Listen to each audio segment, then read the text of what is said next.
Welcome into yet another edition of The Block. We are back getting ready to talk some college ball. I've got my guys, Carl Reed, Blake Brockermeyer. Gentlemen, we have a ton to talk about on today's show. Going to be a lengthy one, but a whole lot of fun. Before we do that, though, you at home, like, subscribe, share. Get us out there as we continue to build this show and this brand. But speaking of building brands, the Big 12, the Pac-12, the ACC, it's all a big jumble. There's been a couple of different reports, including our own Dennis Dodd at CBS Sports, who has said there's two things on the table. Either the Pac-12 and the ACC could create some sort of mini alliance, that sounds familiar, which would then lead to some sort of championship game being played in Las Vegas. I'm having a hard time explaining this myself, so I'll make the other option very simple. 6 teams from the Pac-12 to the Big 12, that's also on the table. Carl, starting with you, which option do you prefer? And why, if you're a Pac-12 program? Well, I don't think that the ACC and the Pac-12 makes any sense in any type of partnership. I think that that's crazy. In terms of the Big 12, I do think that there's some synergy there with some of the Pac-12 teams going into the Big 12. They have to find a way to try to salvage conference play. When you think about what the Big 10 and the SEC have done, they're going to potentially monopolize the playoff. I do think, though, that it doesn't make sense for Oregon. Oregon wants to play for national championships, and I don't think that Oregon can necessarily package itself with their cooler teams. They have to not be emotional, step back, weigh their options, look at the Big Ten. I heard Phil Knight said potentially they're interested in the SEC. I think that Oregon has to look out for itself right now. They have to look out for them, and then the rest of the group can move accordingly. Yeah, I think Oregon and Washington, especially Oregon, have all the cards in the Big 12, Pac-12 merger. I think they're going to get a bigger piece of the pie, I would think, to join the conference. They're attractive. They make this alliance between the Big 12 and Pac-12 go from a good alliance to a really good alliance, I think, just with name brand and some of the brand of football that they play up in the Northwest. So I think that makes sense to me. That the ACC Pac-12 merger makes zero sense to me. It just seems like geographically it's not a great idea. And why would the ACC teams want to go to Las Vegas and play? That doesn't do anything for them. That helps the Pac-12. But I do think Vegas is going to be a big key in the Pac-12, Big 12 merger if that were to happen. I could see a lot of kickoff games in Vegas, championship game in Vegas. I think that has a lot of legs to it. So that makes sense to me. I think the Big 12 and Pac-12, if they can get Oregon and Washington involved, it creates a very good conference. These schools recruit Texas like crazy, coming to Dallas, coming to Houston. It would be huge for Oregon and Washington and all the Pac-12 programs because they all recruit Texas heavily. And I think it's basketball-wise, it creates a great conference as well. Mm-hmm. Let me tell you, though, Blake, why Oregon cannot go into the Big 12. The Big 10 has made a move. How many times have we seen 2 teams from the SEC be in the playoffs? Now the Big 10 has also positioned itself where they potentially have the other 2 teams in the playoffs. If Oregon goes into the Big 12, if they have real national championship aspirations, which is what they're building their program up to be and what it has been, then they can be shutting themselves out of the college football playoff structure. They have got to use all their leverage. They've got to use the relationships that Phil Knight has, and they must force their way into the Big 10 or the SEC. I think that Oregon going to the Big 12 would be detrimental for them as a national brand in college football because the Big 12 is just going to be a lighter weight conference in comparison to the Big 10 and the SEC. They have to figure out a way, if you're the University of Oregon, to get into one of those 2 mega conferences. It's absolutely necessary. Yeah, I think that's their preference to probably join the Big 10, but I'm not sure the Big 10 wants them. I mean, they would have already pulled the trigger on this I would think, instead of making them wait and kind of, we'll get back to you later on if we need you. So I think the Big 12, Pac-12 with Oregon could be a good fit. I think playoff expansion is on the horizon. I mean, there's got to be a place for. I mean, what are you going to do with Clemson? I mean, if they win the ACC every year and they go undefeated, are they not going to be in the playoff picture? So I think all these conferences are going to have a little piece of the pie at some point if you win your conference. And I think Oregon will be fine wherever they go. And I think it's a better fit for them, just, with their brand of football. If they can get in the Big Ten, great. That's going to be perfect fit. But I think the Big 12, Pac-12, Oregon could be a huge piece in that if they can get in that. If I'm Phil Knight, I make the Big Ten an offer they can't refuse. I tell those guys, if you like wearing those Nike swoosh on your uniforms, and if you like those Nike checks, then you better figure out a way to love Oregon being in your league. Or you can switch to the 3 stripes Under Armour. That's what I would do if I was Phil Knight. A battle between Big Ten and the Nike brand is definitely on the table, apparently, as we move forward in the future of college football. But I want to talk about some things of the past, because I think we did a good job of breaking down how we perceive this potential alliance, the merger of the Big Ten, Pac-12, how that fits with these super conferences. As all this is going on, we love a little coaching drama, right? We always like to stir the pot a little bit. And apparently, there's been a little bit of an interesting development, as Brian Kelly and Marcus Freeman have apparently not had a conversation at all, but have texted it here and there a couple of times since the two went their separate ways. Carl, going to you first.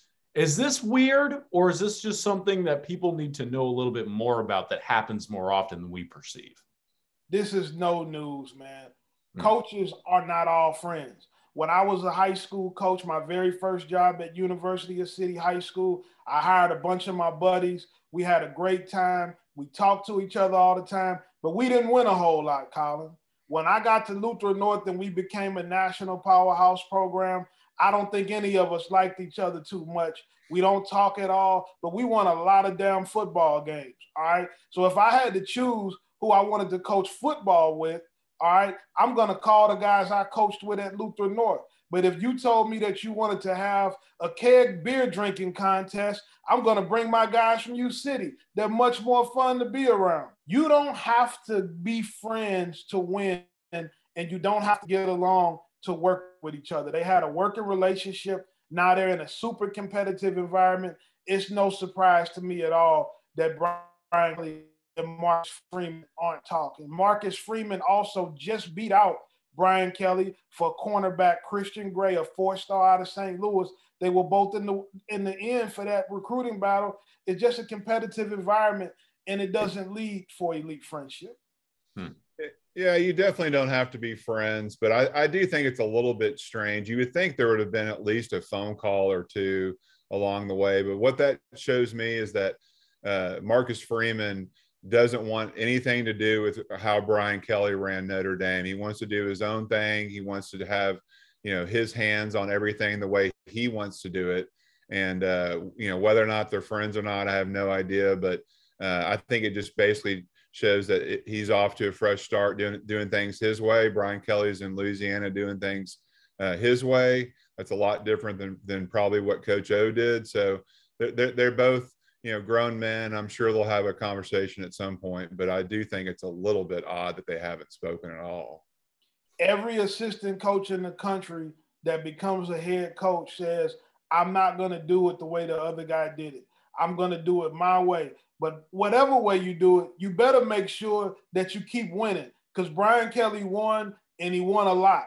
So whether you like the way he did it, you didn't like the way he did it, you better figure out how to win, because that's what Brian Kelly is known for. He's been a winner at every stop, and Marcus Freeman, if he can continue to win, it won't matter. Well, Marcus Freeman's brought in to do one thing, is win a national championship, because that's one thing Brian Kelly couldn't do. So his standard is raised even higher, because it's national championship or bust for Notre Dame. And that's the expectation for Marcus Freeman. So enjoy that in your head coaching gig. And it's national championship or bust for Brian Kelly down at LSU also. If he doesn't win a national championship, they won't care how much Cajun he can speak. He better win it all, and he better beat Nick Saban on the biggest stage. So our message to Marcus Freeman and Brian Kelly, you don't have to be friends. You guys can go your separate ways. We get it that you're busy trying to win a national title or whatever. But if you ever wanted to have a little reunion, you're more than welcome to bring that reunion to the block and join us live here on the show. I think that'd be pretty fun, but hey, open invitation. Speaking of some interesting developments, I want to talk about Josh Downs in North Carolina. This wide receiver is really darn good, Blake, but you hopped in the film room, and I always love when you break guys down for us. So what stood out to you when you turned on the tape of the Tar Heels star wide receiver? Well, Josh Downs is a baller. He's a ball of electricity. He can do it all. He's very electric in the screen game. North Carolina and Phil Longo do a great job of running tunnel screens and missile screens. A lot of eye candy with him, but he's twitchy. He's not afraid to run across the middle of the field on slants and overs and deep overs and catch the ball. He's a pretty good route runner. He's got pretty good hands. He's got incredible speed and space. And so he's a total package guy. I wish he were a little bit bigger, but the way he carries himself on the field is very impressive. And there's no doubt in my mind that he is a first-round lock in the draft coming up this year. Blake, I think he's a super talented player, just like you. What I was surprised about this offseason, with all the money that was being thrown around for big-time transfers, that he didn't check his value the same way that Jordan Addison did. He decided to stay loyal to North Carolina. I think that he's dynamic, but, man, sometimes I get worried about a receiver who doesn't have a lot of help being the best player on your team. You lost your quarterback, so is the Drake Moyer kid that they're really excited about, can he come in and replace Sam Howell's production? They don't seem to have an elite running back. They've had some problems with the offensive line, but I do think that he's a first-round talent, and he's magnificent. And Phil Longo is one of the best coaches in the game at figuring out ways to get multi-talented guys the ball. So I do expect another very productive season of him on his way to being a first-round draft pick. Excited to see what he does in 2022. Stay tuned for more film breakdowns from Blake Brockermeyer. But keep staying tuned right here because we've got some exciting stuff circling a game everyone is excited about, Texas and Alabama. Texas running back Keelan Robinson was in a Twitter space last night, and those are a lot of fun, I can attest. But at the same time, they're an easy way to get a little quote out of you. You know what I'm saying? And so last night, among all of these Texas fans, he was asked about the Alabama game. And Keelan Robinson said, among other things, there might be a chip on the shoulder of the Longhorns, but more than anything, he knows what he knows, he sees what he sees, and quote, I know we can beat them, boys. We just got to do what we got to do, end quote. Blake, your reaction as this quote circles around social media spheres in relation to Alabama and Texas? Well, I mean, what's he supposed to say? We're going to get blown out. I like the fact that he's confident about their chances against Alabama. I think, most of the country probably isn't as confident as he is, but you know what? If you're not confident in your abilities and your teammates' ability to compete, then why even go through all the things that they go through to prepare for the season? So you got to settle it on the field. Alabama, you don't see Alabama's players talk. Might be one of the reasons why he's at Texas right now. But I think they'll settle it on the field. I like his confidence, but I can promise you that the Alabama players are preparing and they see all the comments too, and it'll be a big game for them as well. So it'll be fun to watch it on September the 10th. Back in the day when the Yankees and the Red Sox were playing in the American League Championship, Pedro Martinez said, "The Yankees are my daddies," the Boston Red Sox star pitcher, because the Yankees kept roughing him up. Well, is that what we were expecting this kid to say? Is he supposed to say, Alabama is my daddy? No, he's being confident in his team. Now, I will tell you this, all right? Most guys who have said they're going to beat Alabama, it hasn't aged well, okay?